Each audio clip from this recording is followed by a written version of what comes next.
ఆదిత్య వర్ణం తమ సస్తు చూడు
నూతన గ్రామ పంచాయతీ భవనం ప్రారంభించడం జరిగింది.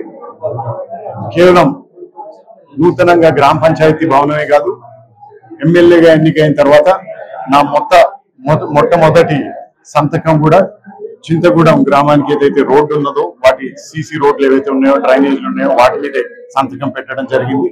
తప్పకుండా చింతగూడెం గ్రామానికి అన్ని వసతులు కల్పిస్తానని, అదే విధంగా బస్సు సౌకర్యం ఏదైతే ఉందో అది కూడా ఇప్పటికే ఎండి సజ్జనార్ గారితో మాట్లాడడం జరిగింది. అతి త్వరలో ఈ రోడ్డు మీద ఆర్టీసీ బస్సులు కూడా ప్రయాణిస్తాయని ఆశాభావం నేను వ్యక్తం చేస్తూ, ముఖ్యమంత్రి రేవంత్ రెడ్డి గారి ఆధ్వర్యంలో కాంగ్రెస్ పార్టీ అభివృద్ధితో పాటు సంక్షేమ పథకాలు ప్రతి ఒక్కరికి చేరవేసేందుకు సన్నద్ధంగా ఉండి వచ్చే 100 రోజుల్లో ఇచ్చిన 6 హామీ పథకాలతో పాటు మన ఊరు అభివృద్ధిని కూడా మేము ముందరికి తీసుకెళ్తామన్న నమ్మకం నాకు.